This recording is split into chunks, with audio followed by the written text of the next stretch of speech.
Anti crime and human rights council of India का एक meeting जो छाटा अमृतसर संधू कॉलोनी में रखा गया, उसमें प्रदीप सिंह तेजी जो हमारे नेशनल एंटी क्राइम के लीगल एडवाइज़र हैं, उनको आज हमने सर्टिफिकेट और कार्ड देकर सम्मानित किया। और इसी मौके पर हमारे जोशी साहब भी आए, खुर्शीद अहमद भी आए, दीगर और भी लोग हमारे साथ हैं जो नेशनल एंटी क्राइम में रह के बहुत अच्छी तरीक़ा से काम कर रहे हैं इसमें। और सबसे बड़ी बात यह है कि नेशनल एंटी क्राइम ये सारी संस्थाओं से अलग है। और भी संस्थाएं हैं हमारे जिनमें लोग जिस तरह से भी काम करते हैं, उन पर कोई दबाव डालने वाला नहीं है या उनको कोई देख रेख नहीं कर रहा है। तो नेशनल एंटी क्राइम एक ऐसी प्लेटफॉर्म है जहाँ पे सिर्फ और सिर्फ ईमानदार लोगों को ही जगह मिलता है। तो शहर में अच्छे लोगों के साथ रह के ये तजुर्बाकार हमें मिला है कि हमारे वकील साहब जो कि बहुत ही मेहनतकार हैं और अपनी मेहनत के ऊपर अपने केसों को अंजाम भी देते हैं। तो हमें देख के लगा कि भाई जो हमारे पास गरीब तबके के लोग आते हैं जिनके पास कुछ भी नहीं होता है, उनकी हम कैसे मदद करें, क्योंकि पैसे दे के सभी मदद करते हैं, पैसे गरीब लोगों के पास नहीं होता है, उनके पास सिर्फ उनका आवाज़ ही होता है। तो उस तरह के लोगों के लिए हम लोग जो यहाँ पे खड़े हैं, ये सिर्फ लोग नहीं हैं, इनके दिल बहुत बड़े हैं। जितने भी लोग मेरे साथ में हैं, इन लोगों के दिल बहुत बड़े हैं।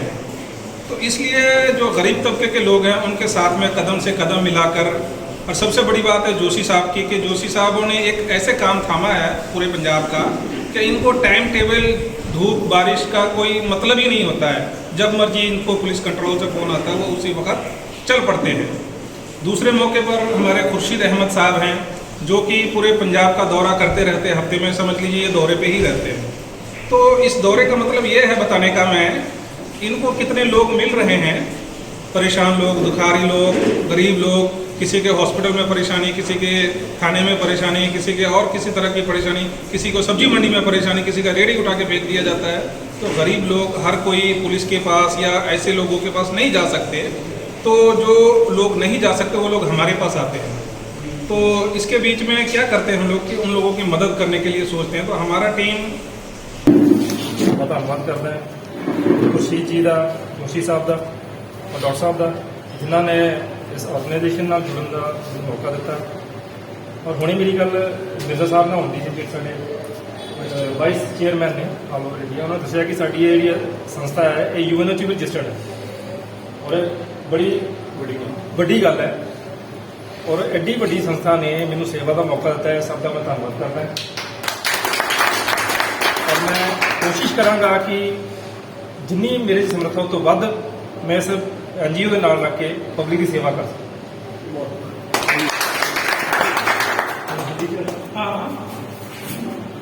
नमस्कार जी।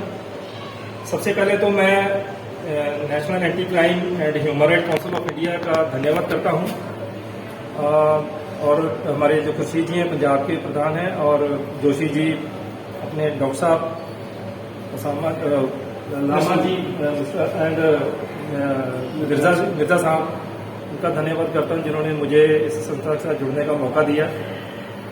अभी जैसे बता रहे थे हमारे जो सीनियर हैं यहाँ पे बैठे, ये मानव अधिकारों के प्रोटेक्शन के लिए है। मैं बताना चाहूँगा कि developed nation, developing country, under developing country, developed country में ज़रूरत नहीं पड़ती ह्यूमन राइट ऑर्गेनाइजेशन की, बहुत कम वायलेशन होती है वहाँ पे। सबसे ज़्यादा ज़रूरत होती है अंडर डेवलपिंग कंट्री की। हमारा भारत भी उसमें से एक है। और सबसे ज़्यादा जो मनुष्य अधिकारों का हनन है वो यहीं पे होता है।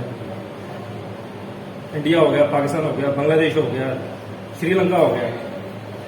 और इस जो ऑर्गेनाइजेशन का हेडक्वार्टर है वो सिलीगुड़ी में है। तो ये भारत में मेन काम कर रही हैं, इंटरनेशनल ऑर्गेनाइजेशन से जुड़ी हुई हैं, यूएनओ में भी रजिस्टर्ड है। करप्शन जो है वो रूट कॉज है हर प्रॉब्लम के लिए।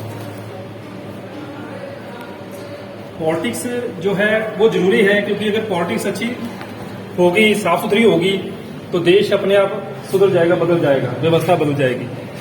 लेकिन ये जो एनजीज होती हैं, प्रेशर ग्रुप्स होते हैं, ये सरकार के ऊपर दबाव बनाने के लिए होते हैं। इससे सरकार के ऊपर दबाव बनाया जाता है, प्रशासन के ऊपर दबाव बनाया जाता है कि जो लोगों के अधिकार है उनको हनन ना हो, जहां भी वायलेशन हो रही है वो ना हो। मुझे 20-21 साल हो गए हैं वकालत करते अमृतसर में, मैंने यहीं से पास आउट